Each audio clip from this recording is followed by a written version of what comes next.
the actual thing that he is referring to کہ P T I نے تو ان کو یقین دلایا ہے کہ پولیٹیکل ٹیمپریچر ڈاؤن کرنے کے لیے ہم سے جو ایکسپیکٹیشنس ہیں آپ کی ہم وہ پوری کریں گے, اور عمران خان نے اپنی لیٹسٹ اسٹیٹمنٹ میں ایک دفعہ پھر کہا ہے کہ وہ سب سے بات کرنے کے لیے تیار ہیں.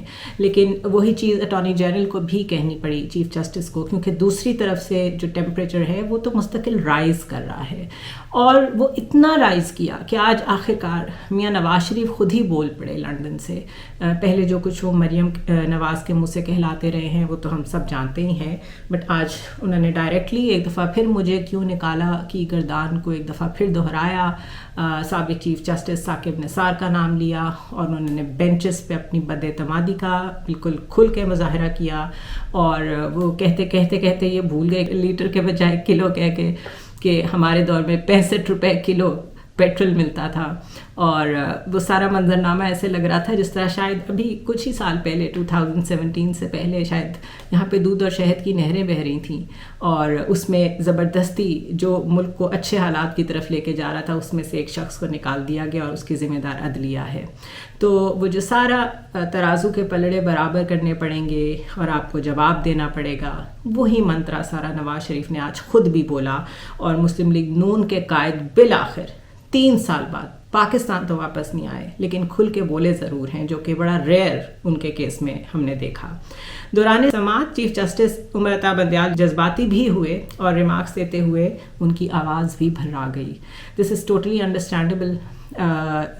جب آپ نے بہت عرصہ ایک ملک کو سرو کیا ہو, اپنی بیسٹ پریکٹس اس ملک کو دی ہو, اس کی اپنی سروس کو دی ہو, and it applies to everyone, کوئی ڈاکٹر ہو, کوئی انجینئر ہو, کوئی صحافی ہو, جو بھی ہو, اس نے بڑے دل سے اپنے ملک کے لیے کچھ کیا ہو, یہاں اپنی مرضی سے باہر سے تعلیم حاصل کر کے واپس آیا ہو, اور اس کے بعد جب آپ کا ملک ہی کچھ افراد اس میں سے جو طاقتور ہوتے ہیں, جو ریپرزینٹ کرتے ہیں اس ملک کو, وہ آپ کے ساتھ ویسا سلوک کریں جو آپ نے کبھی سوچا نہ ہو, تو جو میرے خیال سے چیف جسٹس کی آج حالت ہوئی ہے وہی حالت ہوتی ہے. اور اس حالت سے ہم سارے پاکستانی پچھلے 10 مہینے سے بلکہ ایک سال ہونے کو آیا ہے ہم گزر رہے ہیں, کیونکہ جو پاکستانیوں کے ساتھ سلوک ہوا ہے وہ ہم نے کبھی سوچا نہیں تھا. اس کے علاوہ ایک عمل یہ ہوتا ہے کہ معمول کے مقدمات متاثر نہ ہوں. موجودہ دور میں روز نمٹائے گئے مقدمات کی تعداد بڑھتی جا رہی ہے. بعض اوقات تمام ججز پرنسپل سیٹ پر دستیاب نہیں ہوتے. چیف جسٹس نے یہ شو کرایا کہ انہیں اس چیز کا ادراک ہے کہ کیونکہ پولیٹیکل سچویشن اتنی خراب ہے تو جو ہمارا جوڈیشل سسٹم ہے جس میں آلریڈی بہت سے فلاز ہیں وہ بالکل ہائی جیک ہوا ہوا ہے, اور صرف ایک ایلیٹسٹ مائنڈ سیٹ سے جو چیزیں ترتیب دی جا رہی ہیں, کیسز بنائے جا رہے ہیں, پریشر ڈالا جا رہا ہے, وہ صرف اس کو ہینڈل کرنے میں بزی ہیں. ایک عام سائل, ایک عام آدمی جو عدلیہ کے پاس جاتا ہے اس کو ایک کیس کو ریزالو کرنے میں 15 سال 20 سال لگ جاتے ہیں, اینڈ ان مینی کیسز ایک نسل تو وہ دیکھ ہی نہیں پاتی اس کا رزلٹ بالکل. تو ہی رائٹلی پوائنٹڈ آؤٹ کہ ججز ہی میسر نہیں ہوتے. گزشتہ ہفتے کوئٹہ, کراچی اور لاہور میں بھی بینچز تھے, اس ہفتے بھی لاہور میں بینچ تھا. 9 رکنی بینچ تشکیل دیتے وقت میں نے تمام ججز کے بارے میں سوچا تھا. سیاسی معاملہ چل رہا ہے جس بنیاد پر دیگر ججز کو نشانہ بنایا گیا. سپریم کورٹ کے ججز کو سنی سنائی باتوں پر نشانہ بنایا جا رہا ہے. عدلیہ کس طرح متاثر ہو رہی ہے کوئی نہیں دیکھ رہا. اہم عہدوں پہ تعینات لوگ کس طرح عدلیہ کو نشانہ بنا رہے ہیں. مجھے کہا جا رہا ہے کہ ایک اور جج کو سزا دوں. اس سے کھل کے تو وہ بیان نہیں کر سکتے کہ وہ کس طرح کے پریشر میں ہیں. اور یہ جو انہوں نے منڈے کا کہا ہے کہ امید ہے کہ منڈے کو ایک اچھی خبر آئے گی, اس میں کافی لوگوں کا ایک محتاط اندازہ یہ ہے کہ شاید اگر وہ یہ پریشر بیئر نہیں کر سکیں گے تو وہ ریزائن کر دیں گے. And this is exactly what the government wants کہ یا تو ان کی بات مان لیں یا پھر ریزائن کر دیں. صرف منڈے کو ہی پتہ چل سکے گا کہ کیا ہوگا. بہرحال ایک استعفے کی بہت گونج ہے, وہ استعفیٰ کس کا آتا ہے یہ دیکھنا ہے. اس کے علاوہ سپریم کورٹ نے اٹارنی جنرل کی فل کورٹ بنانے کی درخواست مسترد کر دی. کوئی ضابطہ اور قانون پابند نہیں کرتا کہ فل کورٹ بناؤں, عمر عطا بندیال صاحب نے کہا. یہ اس کے علاوہ عوام جاننا چاہتے ہیں کہ الیکشن کب ہوں گے. انتخابات تک تمام فریقین سے پرامن رہنے کی گارنٹی چاہتے ہیں. سپریم کورٹ نے پیر کو سیکٹری خزانہ اور سیکٹری دفاع کو طلب کر لیا. حکومت کے پاس انتخابات کے لیے وسائل نہیں ہیں تو ہم وسائل کا بندوبست کریں گے. انتخابات جلد سے جلد ہونے چاہیے, یہ ہمارا آئین کہتا ہے. اور پھر چیف جسٹس نے کیس کی سماعت منڈے کو 11:30 بجے تک ملتوی کر دی. پی ٹی آئی نے سیاسی ٹیمپریچر کو جیسے میں نے پہلے کہا کم کرنے کی یقین دہانی کرائی ہے، لیکن مسلم لیگ نون کی عدالت پر دباؤ ڈالنے کی پالیسی برقرار ہے، جس کا ایک ٹپنگ پوائنٹ آج نواز شریف کی تقریر تھی، اور جس میں وہ کہہ رہے تھے کہ اگر گورنمنٹ چینج ہوئی، اگر انتخابات ہوئے تو $500 کا ہو جائے گا۔ پتہ نہیں یہ وہ اطلاع دے رہے ہیں یا وہ اپنے عزائم بتا رہے ہیں یا وہ خبر دے رہے ہیں، یہ کوئی نہیں جانتا، لیکن جو ان کی باتیں ہیں وہ بالکل بے ربط تھیں ہمیشہ کی طرح، اور سوائے اس کے کہ وہ پرسنل وینڈیٹا میں بہت گم ہوئے ہوئے دکھائی دیے، ایک بالکل centred around his own self, جو کہ ہم کب سے کہہ رہے ہیں کہ صرف ایک خاندان کے لیے یا 2 خاندانوں کے لیے یہ سارا بحران کریٹ کیا گیا ہے، وہ آج بڑا کلیئرلی نظر آیا۔ مریم اورنگزیب نے کہا کہ اس کیس کے لیے ججز نہیں مل رہے، یہ بینچ ایک متنازع بینچ بن چکا ہے، اگر اس 3 رکنی بینچ نے فیصلہ سنایا تو اسے کون مانے گا۔ اس کے علاوہ مریم نواز نے ٹویٹ کی کہ جس کے اپنے برادر ججز اس پر عدم اعتماد کریں یا سوالات اٹھا دیں، اس کے کیے گئے فیصلے کی نہ کوئی قانونی حیثیت ہوگی نہ اخلاقی۔ چند سہولت کاروں کی جانب سے انصاف کے ایوان کو تحریک انصاف کا ایوان بننے سے روکنا پوری قوم کی ذمہ داری ہے، ون مین شو تباہی کا باعث بنے گا۔ جسٹس مندوخیل کی دعاؤں میں شریک ہیں، اللہ تعالیٰ سپریم کورٹ آف پاکستان پر رحم فرمائے۔ عطا تارڑ نے کہا کہ جب جب سجاد علی شاہ جیسی آمریت ہوگی تب تب تارڑ آئے گا۔ وہ یقیناً اس بریف کیس والے تارڑ صاحب کی بات کر رہے تھے جس کے بارے میں ہم نے کل ڈسکشن کی تھی۔ احسن اقبال نے کہا کہ عمران نیازی، بابر اعوان اور فواد چودھری کا 3 رکنی بینچ کیسا رہے گا۔ چیف جسٹس ملک کو انارکی کی طرف نہ دھکیلیں، فل بینچ بنائیں، یہ ایک قومی سانحے سے کم نہیں ہے، یہ وزیر داخلہ رانا ثناء اللہ کا کہنا تھا۔ اور خواجہ آصف نے کہا کہ بینچ ٹوٹنے سے ظاہر ہو رہا ہے کہ اعتماد کا فقدان ہے۔ یہ تو میرے خیال ہے ایک بچے کو بھی نظر آ رہا ہے کہ اس بحران کے پیچھے صرف اور صرف حکومت ہے، ورنہ حکومتی وزراء اور کچھ حکومتی نمائندوں، اسپوکس پرسن میں اتنی ہمت ہونا کہ چیف جسٹس کے بارے میں اس طریقے سے بات کی جائے، عدلیہ کے بارے میں ایسی بات کی جائے، یہ انپریسیڈنٹڈ ہے، اور یہ انپریسیڈنٹڈ ہے when it comes to any thing other then known league کی تو یہ پریکٹس رہی ہے، لیکن اس طریقے سے کسی اور پارٹی نے، نہ پیپلز پارٹی نے، نہ پی ٹی آئی نے، نہ میرے خیال ہے اور جو چھوٹی چھوٹی جماعتیں ہیں، کبھی کسی نے ججز کو اس طرح نہیں للکارا، اس لیے it is unprecedented and it only fits to Muslim League Noon, کیونکہ یہ ان کی روش رہی ہے۔ اور کل میں نے بڑا تھرلی آپ کو بتایا تھا کہ 1997 سے آنورڈس کیسے ججز کو بلیک میل، انڈر پریشر، پھر ان کو جو بات مان لے، جو خریدا جائے، اس کو کیسے نوازا جاتا ہے، کسی کو گورنر بنا دیا جاتا ہے، کسی کو صدر بنا دیا جاتا ہے، پورے بینچ خریدے جاتے ہیں۔ تو یہ ساری روش 2023 میں بھی اگر قائم ہے تو اس کا مطلب ہے کہ نون لیگ کی سپورٹ سسٹم کے اندر بہت زیادہ ہے۔ سسٹم کے اندر سپورٹ ہونا اور لوگوں کے اندر سپورٹ ہونا 2 مختلف چیزیں ہیں، اور انتخابات میں کیونکہ لوگوں کی طرف جانا پڑتا ہے، اس لیے یہ لوگ سسٹم کے ذریعے سے عدلیہ کے اوپر دوبارہ سے اتنا زیادہ پریشر ماؤنٹ کر رہے ہیں۔ اس کے علاوہ آنے والے دنوں میں مجھے یقین ہے کہ ان حملوں میں تیزی آئے گی، الیکشنز کو آگے لے جانے کے لیے ہر حد تک جایا جائے گا۔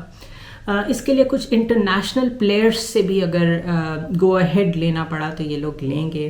پیسوں کا انتظام کہیں نہ کہیں سے اگر ہو جائے اور ساتھ پاکستان میں الیکشنز بھی ڈیلے ہو تو سمجھ جائیں کہ انٹرنیشنل پاورز نے گو اہیڈ دے دیا ہے کہ اپنے ملک میں جو مرضی کریں، ہم کچھ نہیں بولیں گے۔ Otherwise imperialistic powers human rights کا بہانہ بنا کے، ڈیموکریسی کا بہانہ بنا کے، اور الیکٹورل پالیٹکس میں جب بھی ڈسرپشن آئے اس کا بہانہ بنا کے انویژنز تک کر دیتی ہیں ملکوں کے اندر۔ تو یہ تو اگر آپ کو بہت خاموشی سے ہوتا نظر آ رہا ہو تو سمجھ جائیں کہ بیرونی دنیا اس سے خوش ہے جو کچھ پاکستان میں ہو رہا ہے۔ اور آٹا جس طریقے سے بٹ رہا ہے اس کے اوپر تو اب انٹرنیشنل پاکستان کی صورتحال پہ خبریں لگنا شروع ہو گئی ہیں، اور الجزیرہ نے رپورٹ کیا ہے کہ almost 7 people were killed today. صرف آج کی بات ہے یہ کہ صرف آج کے روز میں 7 لوگ ہلاک ہوئے، جو وہاں بھگدڑ مچتی ہے اور جس طریقے سے اسٹمپیڈ ہوتی ہے۔ اور اس کے علاوہ نیپرا نے بجلی پر 3.23 روپیز فی یونٹ مستقل سرچارج لگانے کی منظوری دے دی ہے، اور اس کے باوجود وزیر خزانہ اسحاق ڈار کہتے ہیں کہ IMF سے معاہدہ تو قریب ہے، کب ہوگا یہ میں کچھ نہیں کہہ سکتا۔ تو انتخابات سے لے کے اکانومی تک اس گورنمنٹ کی ریٹ کسی چیز پہ بھی مضبوط نظر نہیں آ رہی۔